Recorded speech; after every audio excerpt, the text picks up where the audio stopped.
अब खबरों को रखिए अपनी पॉकेट में, बेल आइकन दबाइए और खबर 100 की सारी नोटिफिकेशन पाइए।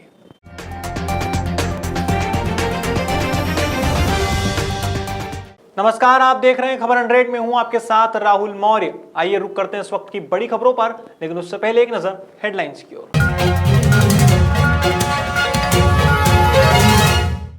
भोपाल में मनाई गई सुभाष चंद्र बोस की जयंती, सीएम शिवराज सिंह चौहान ने दी श्रद्धांजलि। कृषि मंत्री कमल पटेल ने लगाई चौपाल, कृषि कानूनों के विरोध पर किया पलटवार। विद्युत विभाग ने की कुर्की की कार्यवाही, बिजली बिल जमा न करने पर हुई सख्त कार्यवाही। नेताजी की जयंती पर मना पराक्रम दिवस, रक्तदान कर मनाया गया पराक्रम दिवस।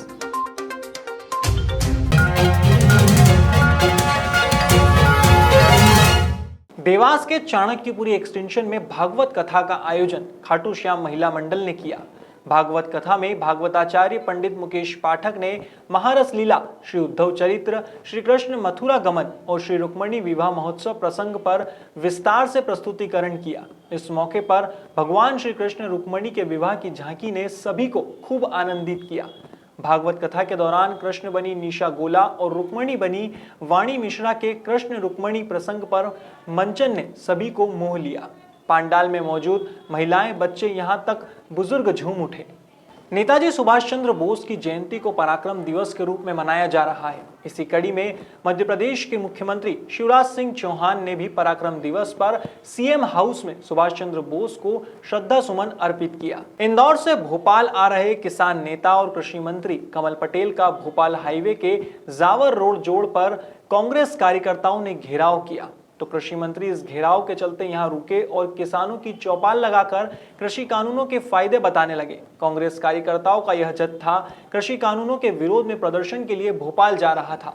घेराव के चौपाल में बदल जाने पर प्रदर्शनकारी कांग्रेस कार्यकर्ताओं ने कृषि कानूनों को लेकर अपनी जिज्ञासाओं और आपत्तियों को लेकर सवाल किए। कृषि मंत्री कमल पटेल ने विस्तार से उदाहरण देते हुए बताया कि कृषि कानूनों से किसानों को फायदा भी मिलेगा, जो अब तक केवल व्यापारी उठाते रहे थे। राजगढ़ के छापीहेड़ा में ग्रामीण क्षेत्र में बिजली कंपनी ने बड़े बकायादारों पर सख्ती दिखाना शुरू कर दिया है। बिजली बिल न देने वाले ऐसे बड़े बकायादारों की संपत्ति की कुर्की की जा रही है। बिजली बिल कंपनी की वसूली करने वाली टीम ने 3 गांव के ग्रामीणों की 1 मोटरसाइकिल, 4 आटा चक्की की मोटर जब्ती की है।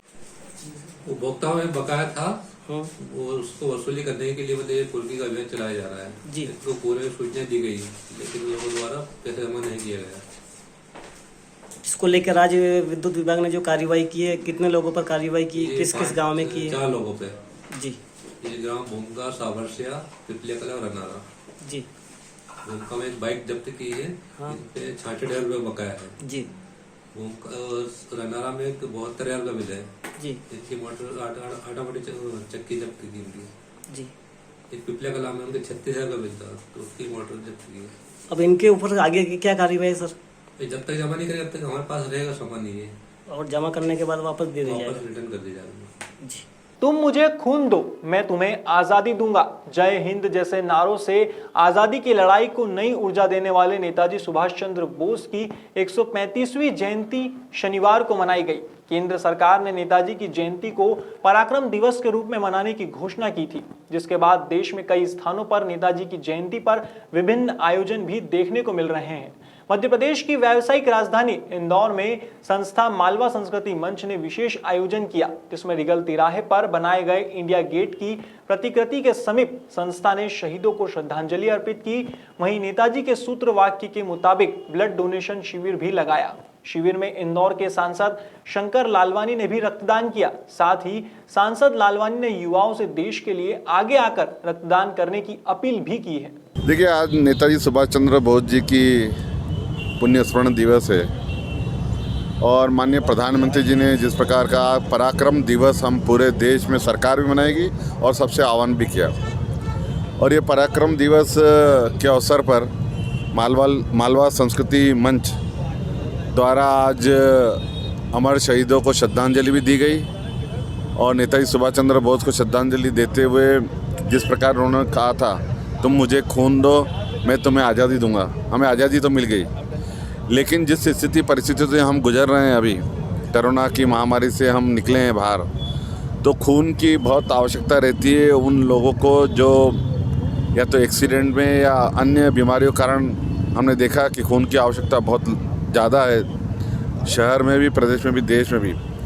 तो मालवा संस्कृति मंच द्वारा ये आज आयोजन किया गया कि हम रक्तदान शिविर देंगे, और आज रक्तदान शिविर के अवसर पर शुरुआत हुई है।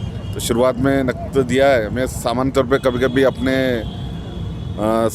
जाकर हॉस्पिटल में अपने स्तर पर भी रक्त देता हूँ। चूँकि आज कार्यक्रम था तो आज भी रक्त दिया, और मेरा चूँकि नेगेटिव है और हॉस्पिटल वालों को, एम वालों को भी मालूम है, तो जब भी आवश्यकता पड़ती है वो बताते हैं तो मैं जाता हूँ, रक्तदान करता हूँ। ये एक संदेश है युवाओं के लिए कि हमें देश के लिए आवश्यकता पड़े तो रक्त भी देना है, और उसी संदेश को लेकर आज ये कार्यक्रम आयोजित किया। फिलहाल खबरों में इतना ही। देश और दुनिया की तमाम खबरों के लिए देखते रहिए खबर 100, जनता की बुलंद आवाज। अब खबरों को रखिए अपनी पॉकेट में, बेल आइकन दबाइए और खबर 100 की सारी नोटिफिकेशन पाइए।